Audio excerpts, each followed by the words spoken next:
Hi everyone. Melt and pour soap எப்படி செய்கிறதுன்னு பார்க்கலாமா? ஃபர்ஸ்ட் தேவையான திங்ஸ் எல்லாத்தையும் சானிடைஸ் பண்ணிக்கணும். முக்கியமாக சோப் மேக்கிங்க்கு நாங்கள் என்ன பொருள் எடுத்தாலும் அது ஐசோப்ரோபைல் ஆல்கஹால் அதை போட்டு சானிடைஸ் பண்ணணும். மெல்ட் அண்ட் போர் சோப் அது ரொம்ப ஈஸி, பிகினர் ஃப்ரெண்ட்லி. இப்போ நாங்கள் அது எப்படி பண்ணுறதுன்னு பார்க்கலாம். நான் பண்ண போகிற பெட்ச் உடைய அளவு என்னென்னா 100 grams of melt and pour soap, அதாவது மஞ்சிஸ்டா சோப் தான் பண்ண போகிறேன். அதனால் அதுக்கு 100 grams சோப் பேஸ் எடுத்து ஒரு கிளாஸ் பவுல், அப்படி இல்லைன்னா ஹீட் பொறுத்து கொள்ளக்கூடிய ஒரு பிளாஸ்டிக் ஜார் வச்சு சரி டபுள் பாயிலிங் மெத்தடில் மெல்ட் பண்ணி எடுக்கணும். கொஞ்சம் டைம் ஆகும். அது இன்னும் குட்டி குட்டி பீஸாக கட் பண்ணி போட்டால் சீக்கிரமாக மெல்ட் ஆகிடும்னு நினைக்கிறேன். மெல்ட் ஆகிருச்சு, ஆனாலும் குட்டி பார்ட்டிகல்ஸ் இருக்குது. ஃபுல்லாக மெல்ட் ஆகினதுக்கப்புறமா அதை எடுத்து அதுக்கு தேவையான இன்க்ரீடியன்ட்ஸ் எல்லாம் ஆட் பண்ணலாம். நாங்கள் மெல்ட் அண்ட் போருக்கு என்ன ஆட் பண்ணுறதுனாலும் அது லிமிட்டடாக தான் ஆட் பண்ண முடியும். ஏன்னா அது நாங்கள் அளவுக்கு அதிகமாக ஆட் பண்ணிட்டா அதோடைய அவுட்புட் ஒழுங்காக வராது. மற்றது நாங்கள் என்ன திங்ஸ் போட்டாலும் பிஹெச் பேலன்சிங்காக தான் போடணும். என்னென்னா திங்ஸ் நாங்கள் அதுக்கு போடக்கூடிய எடிட்டிவ்ஸ் எல்லாம் கூட போட்டுட்டோம்னா பிஹெச் லெவல் இன்க்ரீஸ் ஆகும். அதனால் ஸ்கின் ஃப்ரெண்ட்லியாக தான் பண்ணணும். பிட்வீன் 4.5 இல்லைனா 5.3 அந்த மாதிரி பிஹெச் லெவல் இருக்கணும். இப்போ மெல்ட் பண்ணியாச்சு, அதில் ஆட் பண்ணக்கூடிய திங்ஸ் என்னென்னு பார்ப்போம். ஒரு குட்டி சில்வர் கப் எடுத்திருக்கிறேன் நாங்கள் போடக்கூடிய எடிட்டிவ்ஸ் எல்லாம் மெஷர் பண்ணுறதுக்கு. Now I am going to measure glycerin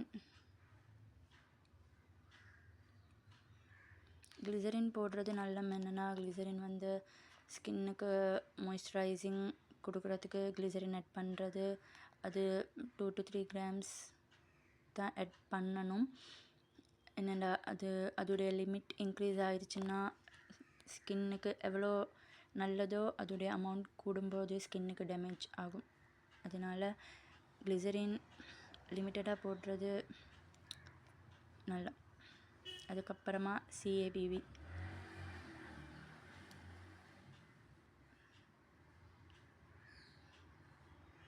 CAPB means கோகோமிடோபோபா பிட்டின். ஸ்கின்னுக்கு நரிஷ்மெண்ட் கொடுக்கும். மற்றது அது பெஸ்ட் ஃபோமிங் ஹியூமெக்டன், அதாவது நல்ல ஃபோமிங் ஒன்று கொடுக்கும் சோப்புக்கு. அதனால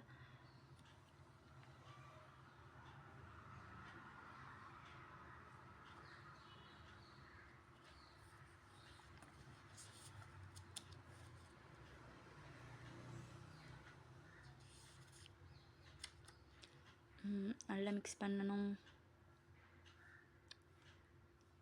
மற்றது எவ்வளோ சீக்கிரமாக நாங்கள் இன்க்ரீடியன்ட்ஸ் ஆட் பண்ணுறோமோ அந்த அளவுக்கு நல்ல மென்னுண்டா மெல்ட் அண்ட் போர் சோப்னால் சுருக்கண்டு அது செட் ஆகிடும். அதனால் நான் ஒரு பிளாஸ்டிக் ஸ்மால் கண்டெய்னருக்கு அதை கப் ஒன்றுக்கு மாற்றிக்கொள்கிறேன்.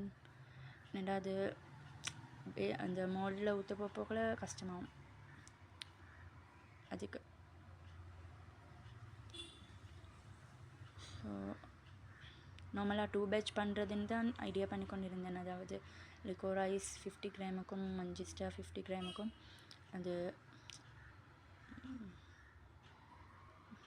அது செட் ஆகலை. அதனால 100 grams மஞ்சிஸ்டா பண்ணுறதுன்னு தான் அப்புறம் டிசைட் பண்ணிட்டேன். அதுக்கப்புறமா எலோவேரா எசென்ஷியல் ஆயில். எலோவேரா ரொம்ப நல்லது ஸ்கின்னுக்கு. அது நார்மலாக காமனாக எல்லோரும் யூஸ் பண்ணுறது. நல்ல ஃப்ரேக்ரன்ஸ் இருக்கு.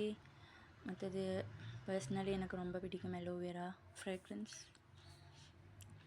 அது மஞ்சிஸ்டா நாங்கள் ஏதாவது ஹெர்பல் பவுடர் ஆட் பண்ணுறதுன்னா 2 to 3 grams தான் ஆட் பண்ணணும். மெல்டன் பவுடர் 100 கிராம் பேஸ்க்கு எனக்கு அதை கேப்சர் பண்ண இல்லாமல் போயிட்டுருச்சு.